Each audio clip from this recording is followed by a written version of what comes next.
Alhamdulillah, Allahumma salli wa sallim ala nabiyyina Muhammad wa ala alihi wa sahbihi wa man wala. Amma ba'd. Masya Allah, hujannya deras. Allahumma sayyiban nafi'an. Suasananya di majelis zikir hujan lagi. Kita pasti punya hajat, maka jangan lupa selipkan doa. Hajat kita banyak sekali hajat kita, dan kelihatan sekali muka-muka banyak hajat, termasuk saya. Itu ya. Ini rugi kalau kita lewatkan. Apalagi pas perjalanannya baik, hujan, ya dalam kondisi safar, bagus itu. Kenapa? Oh, klipnya sini. Itu kedengeran di hujan. Oke.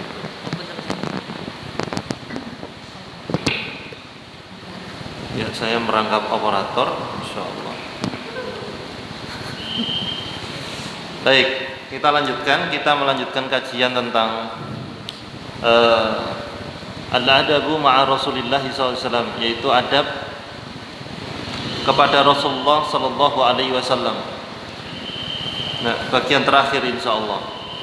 Nah, ikhwani wa akhwati fillah, Bapak Ibu, saudara-saudari yang saya muliakan, yang saya cintai karena Allah. Tentu saja kita mendatangi majelis zikir dalam kondisi hujan dengan terang berbeda pahala insyaallah. Ya, karena tantangannya lebih berat dibanding kalau tidak hujan. Tentu saja kita berharap ini pahalanya lebih besar. Amin ya rabbal alamin. Nabi SAW bersabda, inna idhamal jaza' ma'a idhamil bala. Sesungguhnya di setiap pahala yang agung, yang besar itu ada tantangan yang begitu besar juga. Maka pergilah ke majelis ilmu ketika hujan dan juga terang, gitu. Baik. Masya Allah, ada perkara yang harus kita bahas dan tidak akan pernah habis perkara ini walaupun kita ulang-ulangi, yaitu adab kepada Rasulullah Sallallahu Alaihi Wasallam. Maka di dalam perkara ini, ya, setidaknya ada 8 kesimpulan yang sedang kita, yang telah kita pelajari sebelumnya. Ya, 8 kesimpulan adab kepada Nabi Sallallahu Alaihi Wasallam. Hadza ma yanbaghi ayyu'lam. Ini merupakan perkara yang harus diketahui oleh kita umatnya Nabi SAW. Yakunul adabu ma'ahu Rasulullah SAW, yaitu bagaimana kita menjadi orang yang beradab kepada Nabi Sallallahu Alaihi Wasallam. Yang pertama, adab kepada Nabi yang pertama itu adalah bi ta'atih, dengan taat kepada Nabi. Ini yang paling utama, dengan taat kepada Nabi. Nah, waqtifai asari, selain taat kepada Nabi, dan bentuk taat itu biasanya ngikutin itu. Asarnya diikutin, jejaknya diikutin, jejak-jejak perjuangannya.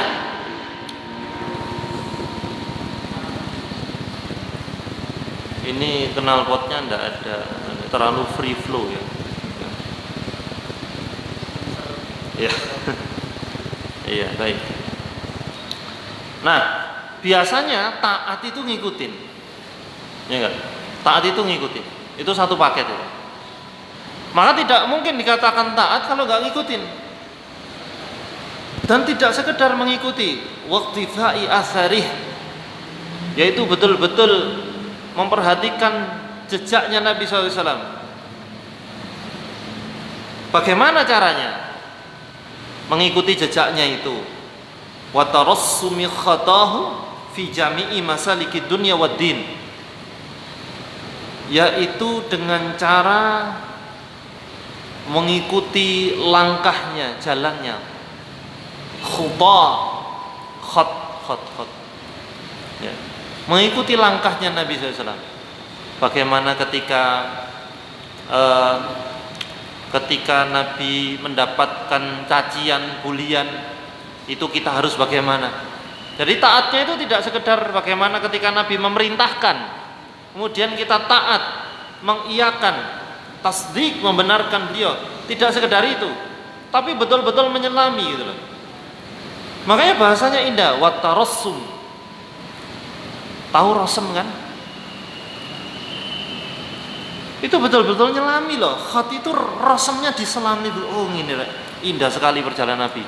Begitu menghayati gitu. Ketika beliau mendapatkan nikmat, apa yang harus kita lakukan? Ikutin tuh. Ketika beliau posisinya sebagai seorang anak, apa yang harus dilakukan? Ikutin. Ketika beliau posisinya sebagai seorang ayah, seorang kakek, pemimpin daulah, apa yang harus dilakukan? Ketika dalam rumah tangganya mendapatkan ujian, apa yang dilakukan Nabi? Sabarnya menunggu wahyu untuk membenarkan fitnah yang ujian itu turun kepada Ibunda Aisyah radhiyallahu anha. Bagaimana itu? Loh, itu betul-betul tarassum khutah. Itu baru itu. Tidak sekedar ikut, bukan sekedar followersnya Nabi, bukan. Bukan sekedar nge-like apa-apa yang ada di dalam dirinya Nabi, enggak sekedar itu. Tapi di sini betul-betul menyelami luar biasa. Poin pertama ini fikih sirah banget ini. Fikih sirah banget. Sirah Nabi sudah biasa. Tapi kita tahu ada disiplin ilmu baru, ya walaupun sudah hampir 1 dekade, tapi ini termasuk baru, yaitu fikih sirah, jurusan fikih sirah di Fakultas Hadis. Yang sering bahas fikih sirah di Malang ini Abuya Kiai Haji Agus Hasan Basori. Beliau pintar sekali di dalam membahas fikih sirah, yaitu sirah Nabi. Kemudian dari sirah itu ditarik pelajaran-pelajaran melalui kaidah fikih. Itulah maksudnya tarassum khutah. Itu. Coba kalau sekarang itu posisi kita bagaimana ini? Saya seorang penuntut ilmu. Nah, terus bagaimana berarti menyelami bagaimana Nabi bersabarnya mendapatkan ilmu. Bagaimana sabarnya Nabi bertalaki kepada Jibril alaihi salatu wassalam. Talaki kepada Jibril. Nah, bagaimana sabarnya sahabat Nabi radhiyallahu anhum ajma'in, sabarnya beliau di dalam menuntut ilmu, mengambil ilmu kepada Nabi. Sampai-sampai Ibnu Abbas itu ketiduran nunggu Nabi di depan pintu, walaupun ada yang ketiduran di majelis ilmu. Tapi Ibnu Abbas itu sampai ketiduran nunggu Nabi. Karena sebelum subuh Nabi keluar, kemudian belajar pada Nabi. Ini Masya Allah sabarnya luar biasa. Nah, itu kalau posisi kita sebagai penuntut ilmu tuh. Nah, posisi kita sebagai apa lagi misalnya? Pekerja. Ya tentu saja Nabi SAW ketika diangkat menjadi Nabi sudah gak kerja. Kerjaannya ya dakwah sudah.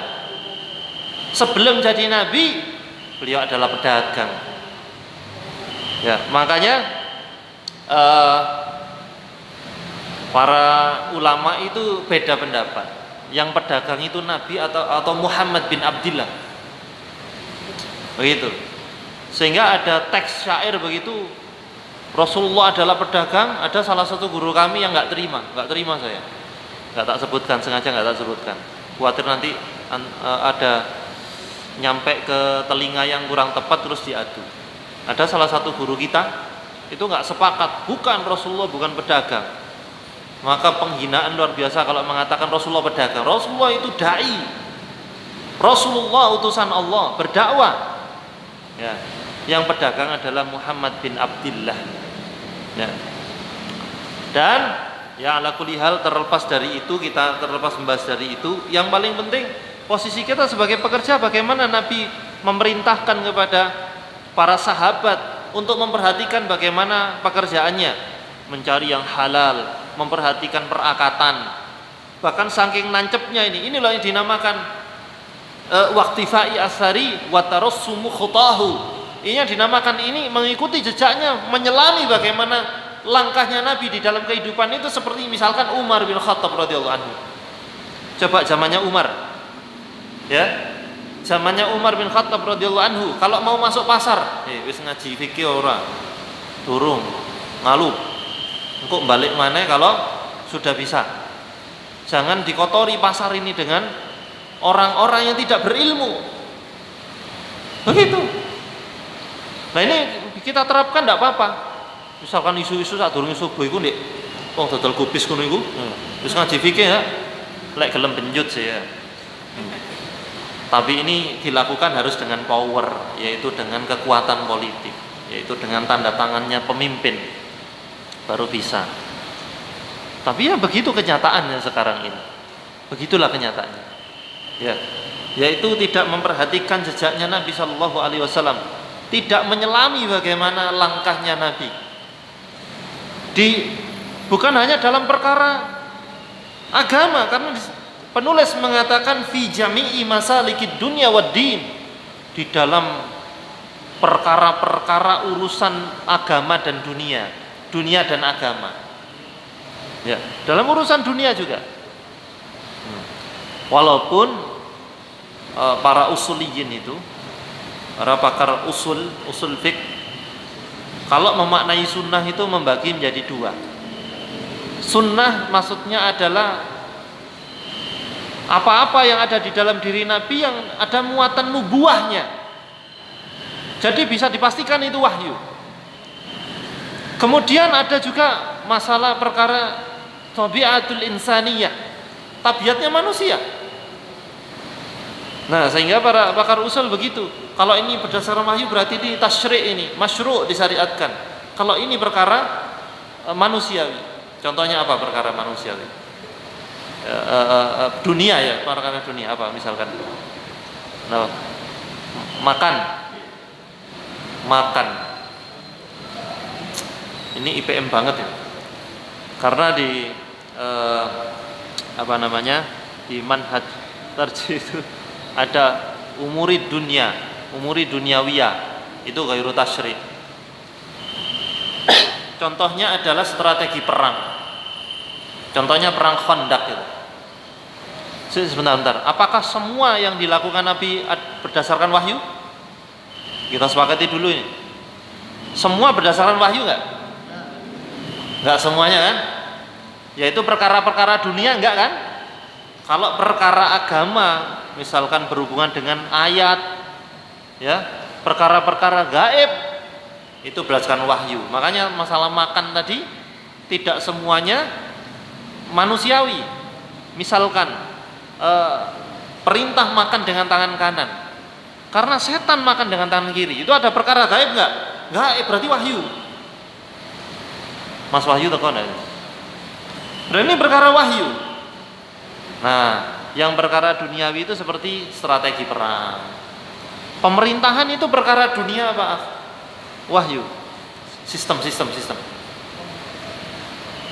Sistem duniawi apa wahyu? Jadi apakah ada ayat atau hadis yang turun, jadi diturunkan begini pemimpin terus menterinya harus begini?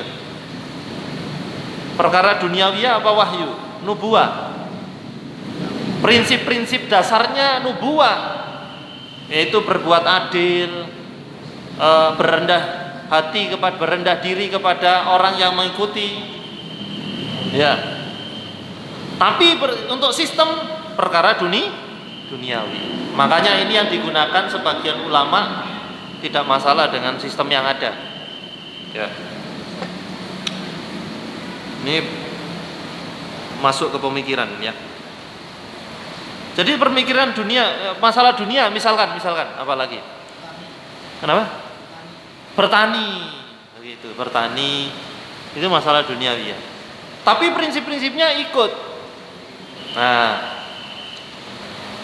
ada satu lagi yang dibahas oleh Al-Imam Ibnul Qayyim Al-Jauziyah di dalam kitab Raudatul Muhibbin.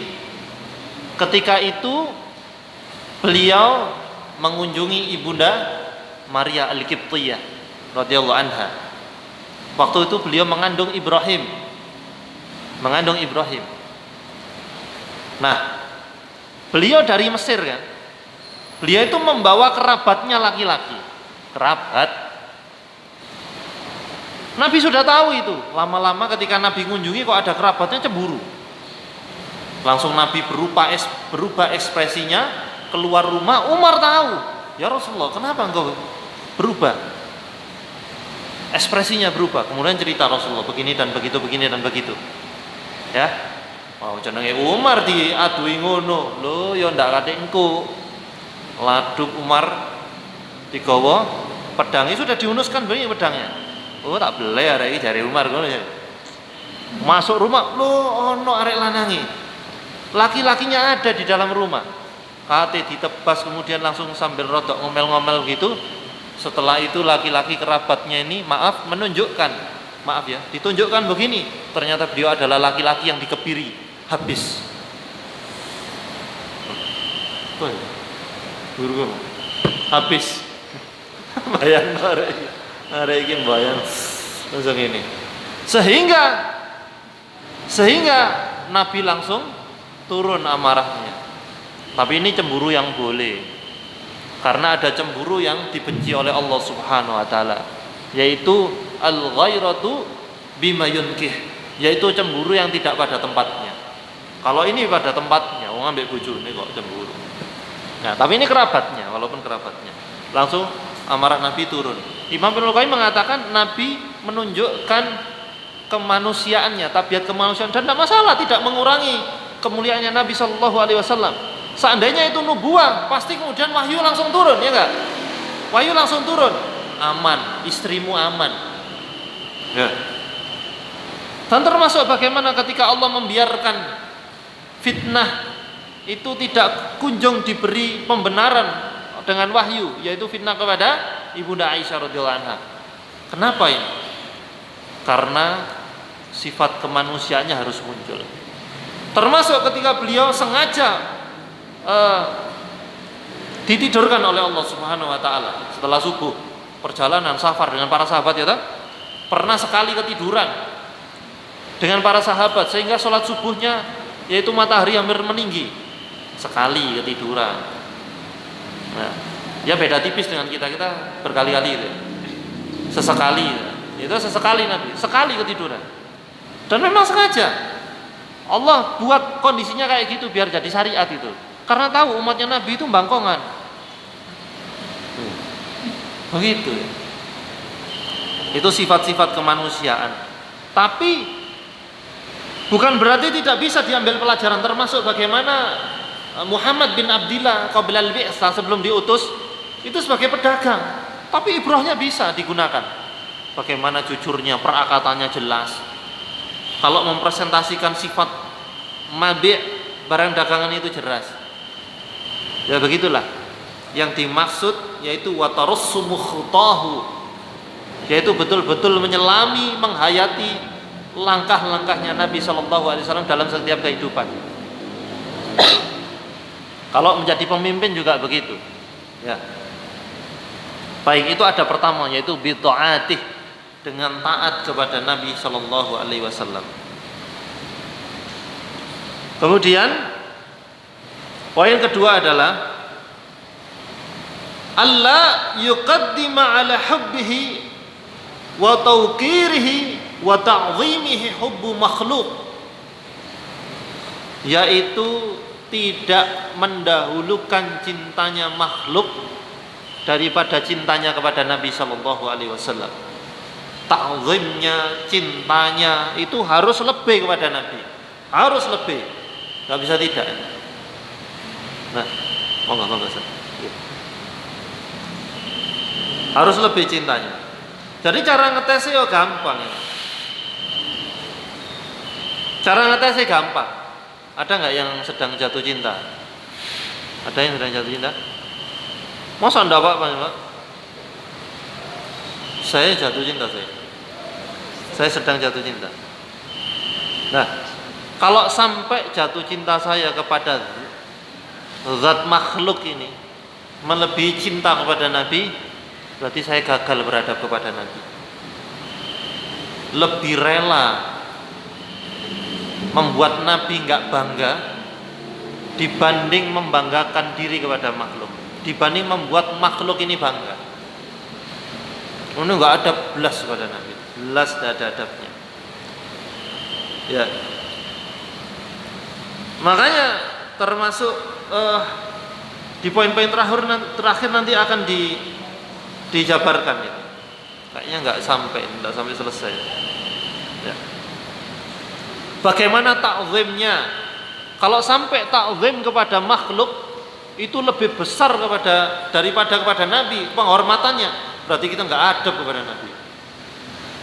Tahu nggak bagaimana adabnya ketika di Masjid Nabawi, di sekitarnya Masjid Nabi Sallallahu Alaihi Wasallam, di sekitar kuburnya Nabi, kita itu bahkan saking harus adabnya kepada Nabi, kita nggak boleh berisik di sana. Padahal itu kuburnya Nabi ya. Kuburnya Nabi, nggak boleh kita berisik, nggak boleh kita mengangkat suara. Ya. Karena juga ini merupakan pemahaman dari ayat wala tarfa'u aswatakum fawqa sautin nabi. Jangan mengangkat suara di atas suaranya Nabi. Selain kemarin sudah kita terangkan, kalau ada hadis dibacakan kita nggak boleh mengangkat suara, nggak boleh ngomong. Tapi bentuk adab yang lain turunan dari ayat ini yang digunakan oleh para ulama, kalau di samping kuburnya Nabi jangan mengangkat suara, diam sampai segitunya. Apa mana nyetel K-pop nggak boleh di dekatnya kuburnya Nabi Shallallahu Alaihi Wasallam. Itu adab kepada Nabi SAW. Yaitu selalu ingin melihat Nabi itu, seandainya Nabi melihat yang kita lakukan ini, Nabi bangga. Ini adab kepada Nabi. Adab kepada Nabi itu betul. Kira-kira apa yang kita lakukan seandainya Nabi di depan kita itu bangga enggak Nabi? Senang enggak Nabi? Itu termasuk adab kepada Nabi SAW. Ta'zimnya kepada Nabi dibanding hubbun makhluk. Ya. Au tauqiruhu au ta'zimuhu ka'annan mangkana. Pokoknya penghormatan, ta'zim, kecintaan tidak boleh melebihi dari Nabi. Semua manusia. Contohnya adalah ketika kita, salah satu poinnya di sini nanti ada poin ihya'us sunnah, menghidupkan sunnah. Ya. Ya, kata-kata la tuqaddim itu nggak boleh dahuluin. Cintanya makhluk nggak boleh nyalep cintanya Nabi. Itu. Ini cara ngetesnya begini. Setiap ada cinta itu ada rindu pasti. Nggak mungkin ada orang aku cinta namun tapi kok nggak kangen ya? Nggak mungkin, ini berarti cintanya setengah-setengah. Mungkin belum sampai tahap cinta, mek simpati tok. Itu. Cuma simpati aja. Bisa jadi XL, Indosat dan lain-lain. Nah, karena tidak ada rindu. Coba kita pernah nggak sih kangen ya? Atau sedang kangen nggak? Ada yang sedang kangen nggak sekarang kepada makhluk? Ada nggak? Saya sedang kangen kepada makhluk. Kenapa? Sampean sama ibu. Ya sementara sama ibu aja. Lambik sopo gitu. Ya. Dan kalau kita ngetes, pernah nggak sih kita kangen Nabi itu? Kapan kita terakhir kangen Nabi itu? Setiap pembahasan tentang al-hub, kecintaan, pasti di situ ada pembahasan asyauq, kerinduan. Ya. Ini harokatnya sudah jelas. Nanti keliru asuh. Nanti pasar. Ya. Tapi menariknya begini. Kenapa? Ya, rindu itu kan bahasanya asyauq. Asyauq.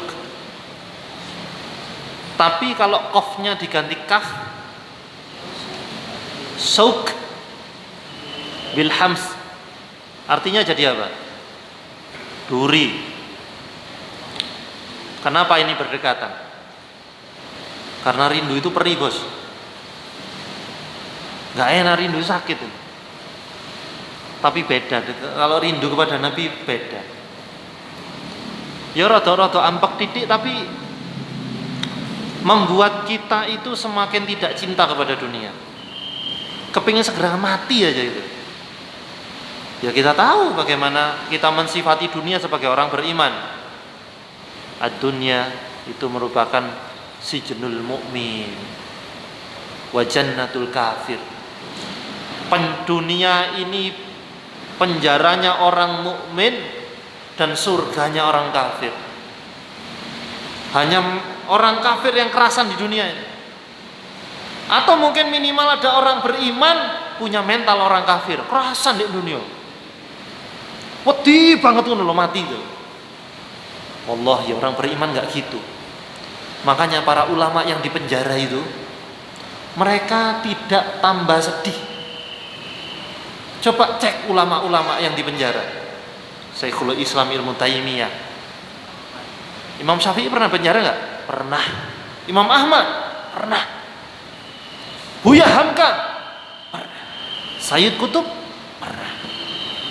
Tapi coba mereka kalau di penjara, rasanya itu mereka agak terbebas dari dunia.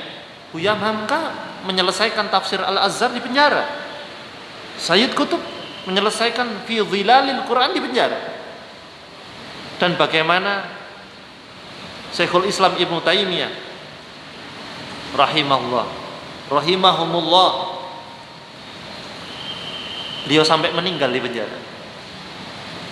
Makanya kita itu kalau di dalam pembahasan fikih tamkin, ya, makna kejayaan itu berbeda. Makna kemenangan itu beda antara kita dan orang kafir itu. Di penjara itu sepertinya sebuah kekalahan ya. Begitu kata mereka. Tapi bagi orang mukmin enggak. Dipukuli, dikriminalisasi, dibunuh, disiksa karena hanya alasannya kita Islam, karena kita berjuang, itu bukan kekalahan. Pangeran Diponegoro kemudian dijebak seperti itu bukan kekalahan, karena muncul dari Kiai Mojo pejuang-pejuang yang lain, bukan kekalahan. Keliru kalau itu mengatakan kekalahan. Tidak. Apakah kita mengira Bilal bin Rabah itu ditindih batu kesakitan dia nggak bahagia?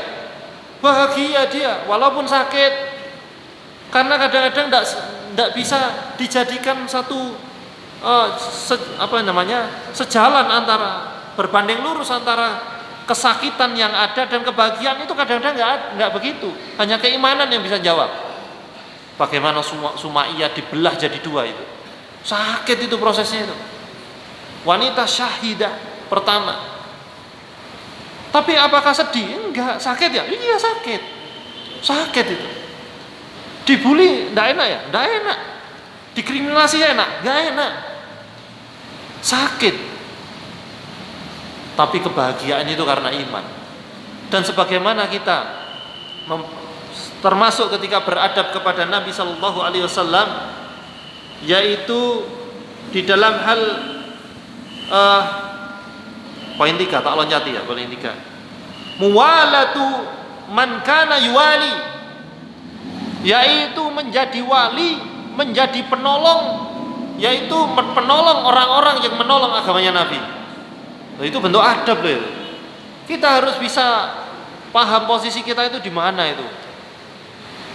Penolongnya penolong atau kita penolongnya pengacau. Sudah dua aja itu. Nggak ada abu-abu, hitam atau putih. Ini bentuk adab kepada Nabi Shallallahu Alaihi Wasallam. Nah, makanya kubu kita di mana? Itu aja sebenarnya. Kalau ada orang berjuang, entah itu misalkan ada kekurangan di dalam dirinya, ada kekurangan di dalam mereka, tapi mereka kalau ditanya, untuk apa kamu berjuang? Untuk membela agamanya Nabi Shallallahu Alaihi Wasallam. Karena cinta kepada Nabi. Terkait mungkin ada beberapa kesalahan kita nggak cocok, tapi jangan sampai hanya karena beda dengan orang yang menolong agamanya Nabi ini, kita juga nggak mau menolong. Hati kita tidak ada timbul nggak terima gitu. Wah ini nggak jujur ini orangnya ini. nggak adab kepada Nabi Shallallahu Alaihi Wasallam. Itu.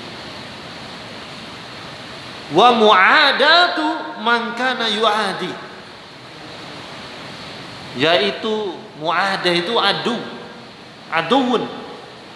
Kita menjadi musuh kepada orang yang memusuhi orang yang mencintai Nabi. Itu adab loh. Apalagi orang yang memusuhi Nabi.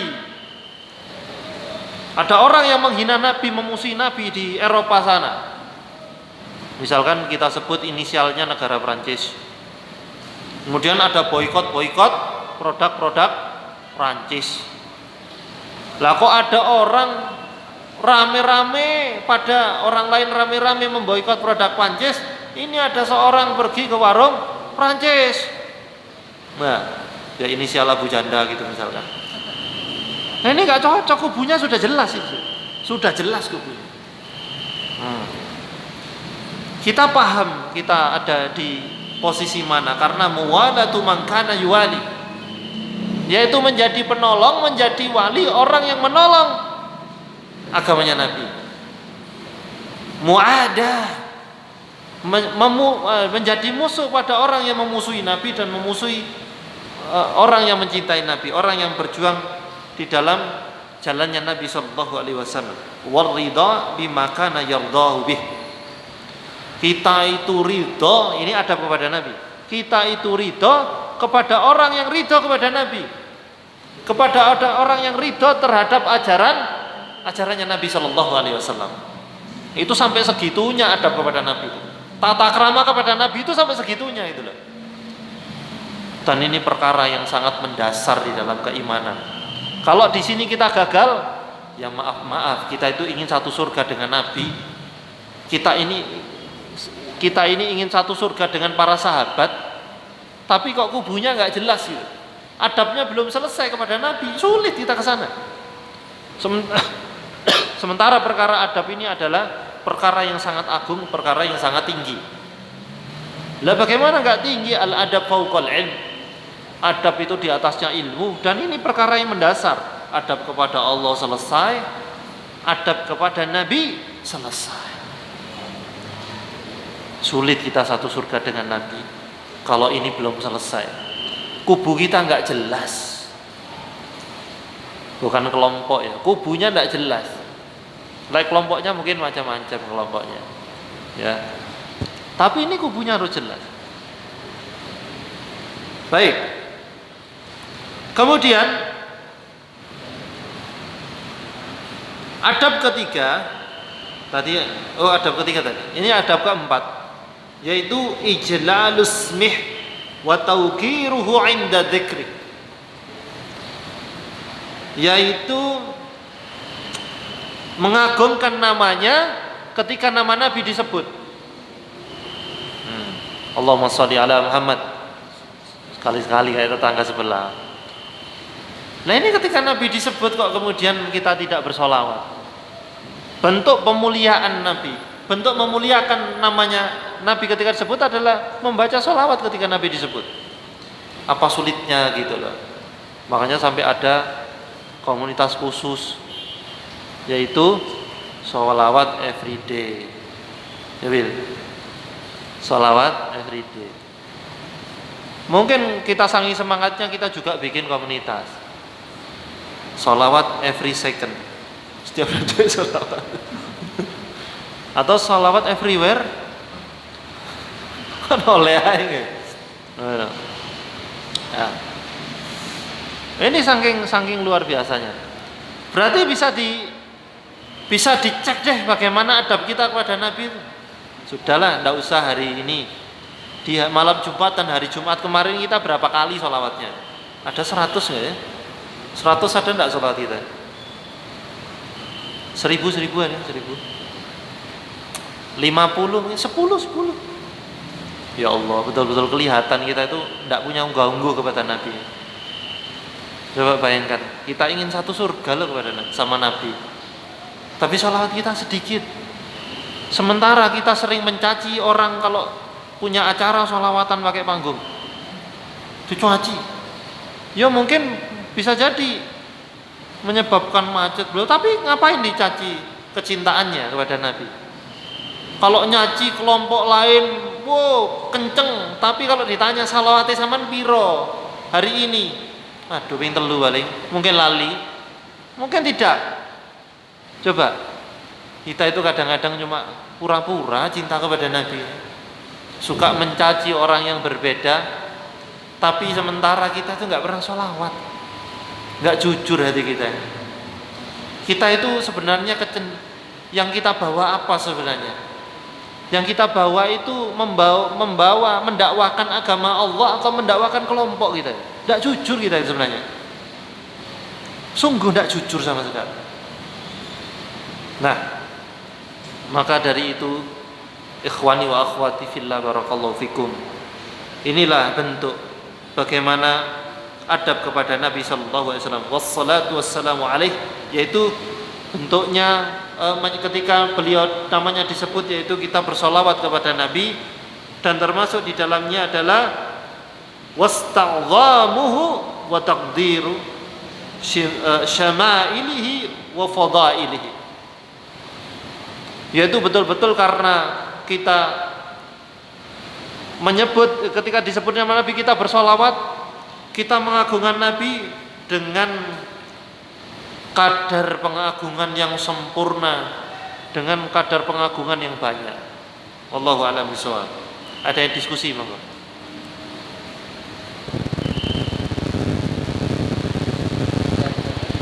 Hah? Iya.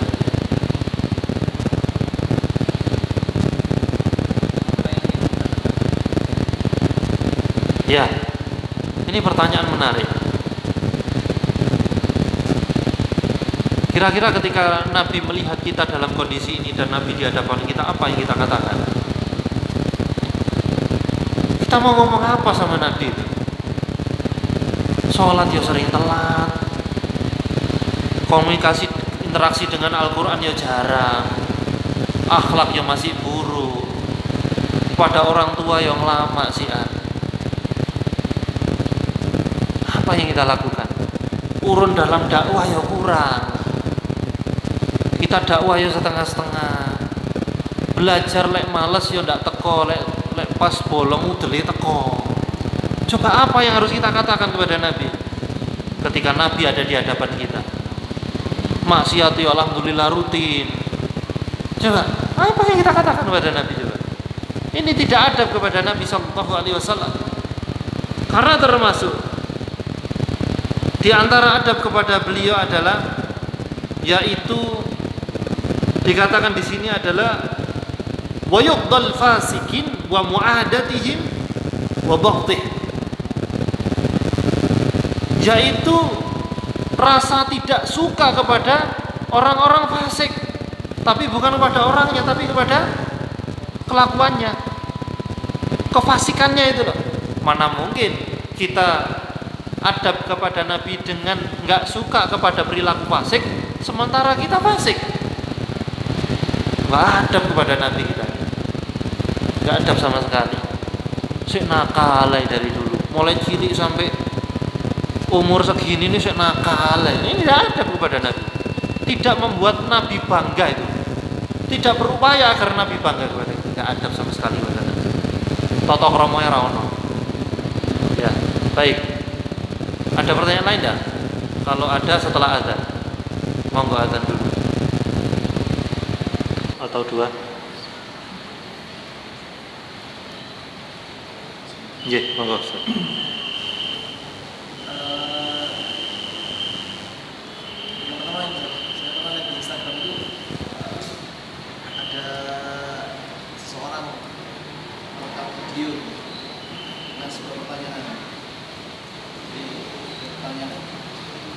Apa yang akan kau lakukan jika Rasulullah di depan ini? Iya. Jadi sekian orang yang ditanya itu rata-rata ekspresinya langsung tercengang. Lama-lama menangis. Menangis gak bisa berkata langsung mulut orang tersebut. Gak bisa dibayangkan kalau seorang kita dengan posisi awalnya seperti ini. Tiba-tiba dia datang dengan Rasulullah